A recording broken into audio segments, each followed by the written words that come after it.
भूखे बच्चे ने सिर्फ एक पांव रोटी मांगी थी। करोड़पति व्यक्ति ने जवाब में कुछ ऐसा किया, इंसानियत भी शर्मिंदा हो गई। और फिर जो हुआ, जिसकी किसी ने कल्पना भी नहीं की थी। ना वो बच्चा जानता था, ना वो अमीर आदमी, कि एक छोटी सी भूख एक पूरी कहानी को जन्म दे देगी। एक ऐसी सच्ची घटना जो रूह को झकझोर देगी। आखिरकार क्या हुआ था उस दिन? क्यों एक रोटी जिंदगी की सबसे बड़ी वजह बन गई? पूरी कहानी जानने के लिए वीडियो को आखिर तक जरूर देखें। साथ ही वीडियो पर लाइक करें, चैनल को सब्सक्राइब करें और कमेंट में अपना और अपने शहर का नाम जरूर लिखें। कभी कभी जिन चीजों को हम फेंक देते हैं, वही किसी की जिंदगी का आखिरी सहारा होती है। दोस्तों, यह सच्ची कहानी उत्तर प्रदेश के बुलंद शहर की है, जहां सुबह सुबह शहर के एक कोने में एक पुरानी सी चाय और ब्रेड पकौड़े की दुकान पर एक 8 साल का बच्चा बैठा हुआ था।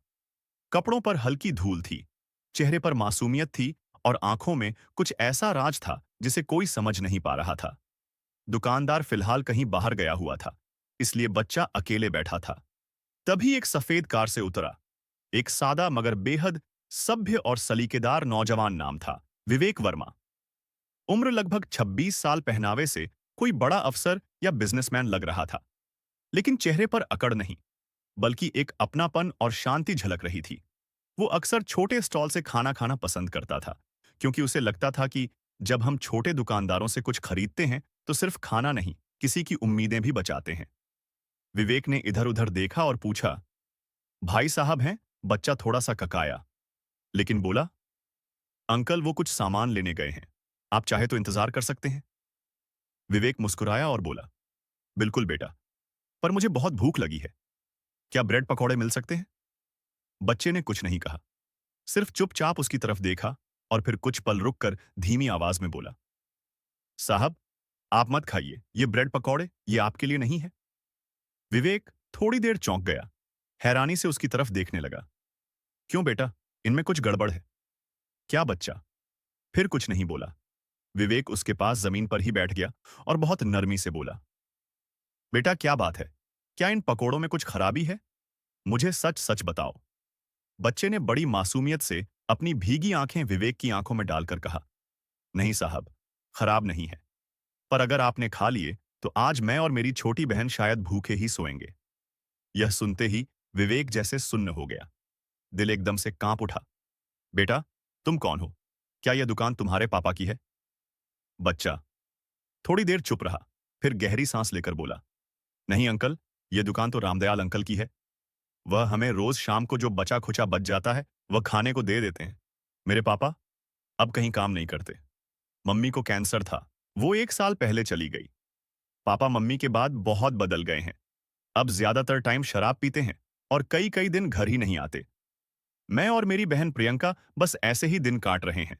स्कूल भी छूट गया है, पर क्या करें, उसे भूख बहुत लगती है। छोटी है ना? इतना कहते कहते बच्चे की आवाज भर गई और उसकी आंखें पूरी तरह भीग गईं। विवेक की आंखें भी अब नम हो चुकी थीं। उसने जेब से रुमाल निकाला और अपनी आंखें पोंछते हुए कहा, बेटा सबसे पहले तो यह ब्रेड पकौड़े तुम खाओ और तुम्हारी बहन को भी खाना चाहिए। दुकानदार आएगा तो मैं पैसे दे दूंगा।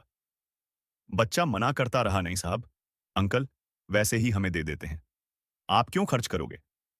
लेकिन विवेक जिद पर अड़ा रहा, बेटा भगवान ने मुझे इसी दिन के लिए थोड़ा ज्यादा दिया है, ताकि मैं ऐसे बच्चों के लिए कुछ कर सकूं। इतने में वो लड़की भी आ गई, छोटी दुबली पतली सी, पांव में टूटी चप्पल, गले में एक पुरानी सी माला। नाम था प्रियंका। नितिन ने मुस्कुराकर उसे ब्रेड पकौड़ा दिया, जैसे कोई खजाना मिल गया हो। कुछ देर बाद रामदयाल अंकल भी आ गए और सारा माजरा समझने पर जब उन्हें विवेक की मंशा और बच्चों की हालत का पता चला, तो वह खुद भी कुछ देर शांत खड़े रहे। उन्होंने कहा, साहब, जब तक मेरे पास ब्रेड पकौड़ा रहेगा ये बच्चे भूखे नहीं रहेंगे। लेकिन हां, मदद आपकी जैसी हो वैसी कोई नहीं कर सकता। विवेक ने अपने बटुए से 1,000 रुपये निकालकर दुकान में रख दिए और कहा, यह बच्चों के खाने के नहीं, उन सभी के लिए है जो भूखे पेट सो जाते हैं, पर बोलते कुछ नहीं। यह सुनकर वहां खड़े 2-3 और लोग भी भावुक हो गए। और फिर कुछ ऐसा हुआ जो इन बच्चों की जिंदगी हमेशा के लिए बदल देने वाला था। विवेक का दिल अब बेचैन हो चुका था। उस बच्चे की मासूमियत, उसकी भूख, उसकी आंखों की चुप्पी, सब कुछ उसे भीतर से झकझोर चुका था। उसने रामदयाल जी से धीमे स्वर में कहा, क्या आप मुझे इन बच्चों के घर तक ले चल सकते हैं? रामदयाल थोड़ा चौंके। बोले, साहब घर तो कहने को है, लेकिन आप चलिए, मैं दिखा देता हूं। तीनों विवेक, रामदयाल और दोनों बच्चे धीरे धीरे उस तंग गली की ओर बढ़े, जहां बच्चे रहा करते थे। सड़क की दोनों ओर झोपड़ियां थीं, टीन की चादरें, पुराने बोरे और मिट्टी की दीवारें, और उन्हीं के बीच एक टूटी सी झोपड़ी के सामने बच्चे रुके। विवेक ने जब उस झोपड़ी के अंदर झांका तो उसके कदम जैसे जम गए। ना कोई बिस्तर, ना ढंग की चादर, ना बिजली, ना पंखा। बस एक मिट्टी का चूल्हा और दीवार के सहारे टिकाकर रखी हुई दो खाली स्टील की प्लेटें। विवेक को ऐसा लगा जैसे किसी ने उसका कलेजा निचोड़ दिया हो। वह एक पल को अंदर गया, हाथ से छू कर देखा। जमीन पर पड़ी एक बोरी ही बच्चों का बिस्तर थी और कुछ टूटी किताबें एक कोने में सिमटी पड़ी थीं। उसने खुद से कहा, अगर आज मैं चुप रहा तो मेरा इंसान होना अधूरा रह जाएगा। तभी बगल की झोपड़ी से एक वृद्धा निकली, झुकी कमर, सफेद बाल और आंखों में ममता का समंदर। बोली, बाबूजी, आप इनके लिए आए हैं। क्या मैं जानती हूं इन बच्चों का क्या हाल है? इनकी मां मेरी बहन जैसी थी। जब तक जिंदा थी सब कुछ ठीक था, लेकिन जब से ऊपर वाला उन्हें ले गया, यह बच्चे जैसे अनाथ हो गए हैं। इनका बाप अब शराब में डूब चुका है, कई बार रात भर आता ही नहीं। विवेक ने उस वृद्धा के हाथ पकड़कर कहा, अम्मा, क्या आप इन बच्चों की देखभाल कर सकती हैं? मैं आपको हर जरूरी मदद करूंगा। बस इतना भरोसा दिलाइए कि यह बच्चे अब भूखे ना सोएं। अम्मा की आंखों से आंसू बहने लगे और कांपती आवाज में बोली, बेटा, बच्चों को पालने के लिए रिश्ता नहीं, ममता चाहिए होती है, और वो मेरे पास है। मैं इन बच्चों को अपने पोते पोती जैसा मान लूंगी। विवेक ने जेब से 5,000 रुपये निकाले और अम्मा को दिए। अम्मा, ये कुछ शुरुआती मदद है। स्कूल की फीस, कपड़े, खाना, सब कुछ मैं देखूंगा। हर हफ्ते आकर मिलूंगा और इनका भविष्य मैं बदल कर रहूंगा। अम्मा की आंखें सजल थीं, लेकिन अब उनमें उम्मीद की लौ थी। विवेक ने उसी दिन एक लोकल स्कूल जाकर इन बच्चों का दाखिला करवाया। कुछ कपड़े, एक टेबल, एक पंखा और एक सोलर लाइट की व्यवस्था की। और जाते जाते वह दोनों बच्चों के सिर पर हाथ रखकर बोला, तुम दोनों को अब किसी से डरने की जरूरत नहीं है। तुम्हारी भूख, तुम्हारी पढ़ाई और तुम्हारा भविष्य अब मेरी जिम्मेदारी है। बच्चे उसे जाते हुए देख रहे थे और प्रियंका धीमे से फुसफुसाई, भैया, वो फरिश्ते कैसे होते हैं? नितिन ने जवाब दिया, शायद ऐसे ही होते हैं। और वही खड़े खड़े उस तंग गली के उस कोने में एक नई सुबह ने जन्म लिया, बिना सूरज के, पर पूरी रोशनी के साथ 3 दिन बीत चुके थे। नितिन और प्रियंका अब अम्मा के साथ रह रहे थे। सुबह स्कूल जाते, शाम को पढ़ाई करते, और अब उनके चेहरे पर वो मासूम सी मुस्कान लौट आई थी जो कब की खो चुकी थी। घर में अब उजाला था, सिर्फ बिजली की लाइट से नहीं, बल्कि उम्मीद के उजाले से, प्यार के उजाले से, और एक नई जिंदगी की शुरुआत से। और फिर एक शाम को झोपड़ी के बाहर किसी के डगमगाते कदमों की आवाज आई। अम्मा ने दरवाजा खोला।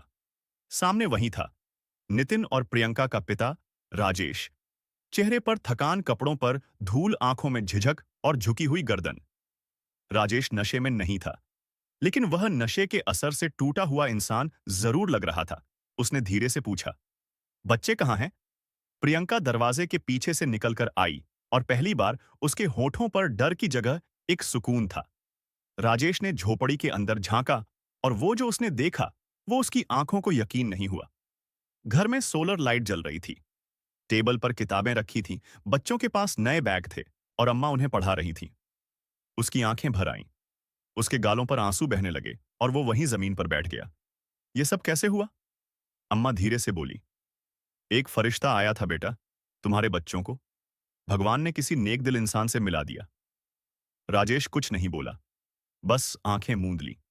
फिर कांपती आवाज में बोला, मैं बहुत बड़ी गलती की है अम्मा। पत्नी के जाने का दुख तो था, पर मैंने बच्चों से भी मुंह मोड़ लिया, शराब में सब कुछ डुबो दिया। क्या अब भी कुछ बचा है? सुधारने को अम्मा ने उसके कंधे पर हाथ रखा और कहा, जितनी जिंदगी बची है उतनी बहुत है।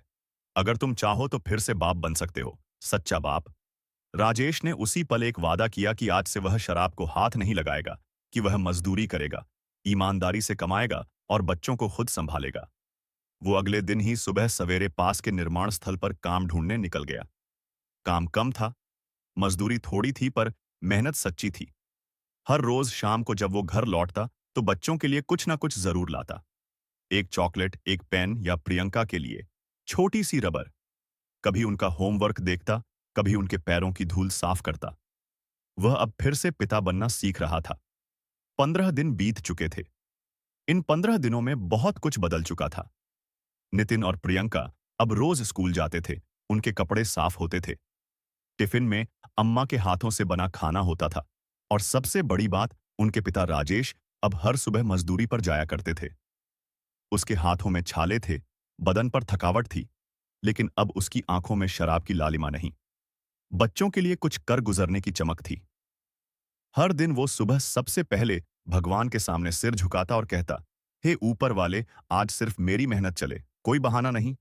और फिर आया वो दिन, जिस दिन विवेक वर्मा दोबारा उस गली में पहुंचा। विवेक के साथ एक बैग था। उसमें बच्चों के लिए किताबें थीं, 2 नई वर्दियां और कुछ जरूरी चीजें। लेकिन जब वह झोपड़ी के पास पहुंचा तो कुछ ऐसा देखा जिसे देखकर वह खुद कुछ पल के लिए वहीं थम गया। झोपड़ी के बाहर राजेश बैठा था, मिट्टी से सने हाथ, माथे पर पसीना, और पास में रखा हुआ एक छोटा सा दोपहर का खाना। नितिन पास में बैठा होमवर्क कर रहा था और प्रियंका राजेश के कंधे से लिपटी हुई थी। विवेक कुछ पल खड़ा रहा, फिर धीरे से आवाज दी, राजेश जी। राजेश ने जैसे ही मुड़कर देखा, एकदम से खड़ा हो गया।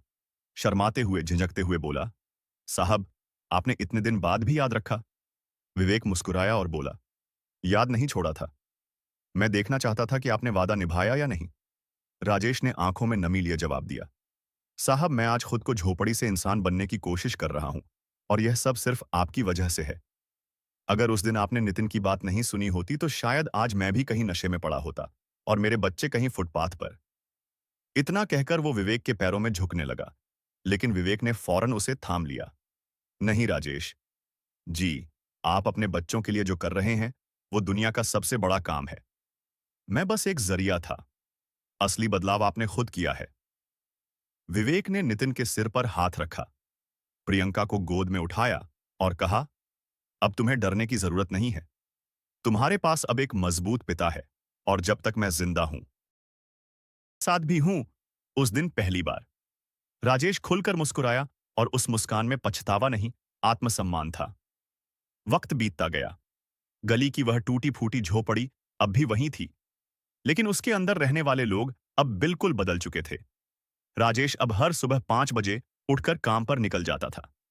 वो थकता था, लेकिन अब शिकायत नहीं करता था, क्योंकि अब उसे थकान में भी अपने बच्चों के सपनों की चमक दिखाई देती थी। प्रियंका स्कूल में तेजी से आगे बढ़ रही थी, और नितिन अब इंटर कॉलेज में पहुंच चुका था। सिर्फ पढ़ाई ही नहीं, अब उसकी आंखों में एक सपना भी था। मैं बड़ा होकर उन बच्चों के लिए काम करूंगा जो कभी किसी को कह नहीं पाते कि उन्हें भूख लगी है। इसी दौरान कॉलेज में एक फेयरवेल पार्टी रखी गई। हर विद्यार्थी को मंच पर आकर अपनी जिंदगी की एक कहानी साझा करनी थी। जब नितिन का नाम पुकारा गया तो पूरा हॉल शांत हो गया। वह मंच पर पहुंचा, हाथ में माइक लिया, कुछ पल आंखें बंद रखी और फिर बोला, मैं कोई स्पेशल नहीं हूं। मैं उसी गली से हूं जहां हर तीसरे घर में भूख और अंधेरा एक साथ बैठते हैं। मैं वही बच्चा हूं जो एक दिन ब्रेड पकोड़े की दुकान पर बैठा था और एक अमीर आदमी से कहा था, साहब, यह आपके लिए नहीं है।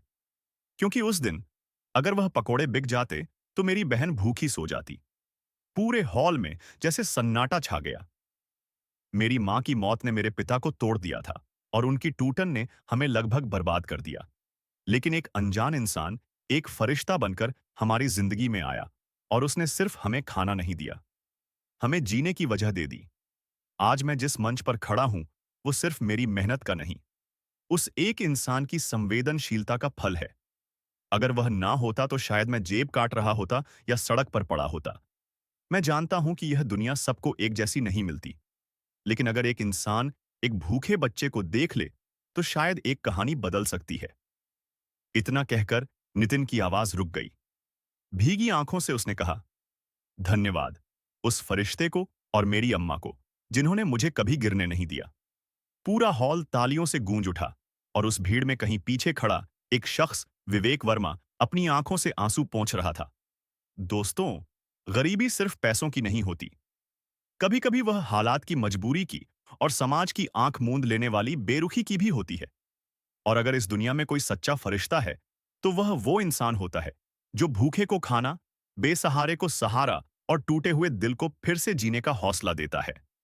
अब एक सवाल आप सभी से, अगर आप विवेक की जगह होते तो क्या करते? क्या आप भी किसी अनजाने मासूम की तकलीफ को महसूस कर पाते? क्या आप भी आगे बढ़कर किसी की जिंदगी बदलने की हिम्मत दिखा पाते? या फिर आप भी दुनिया की तरह सब देखकर भी अनदेखा कर देते? कमेंट करके जरूर बताइए।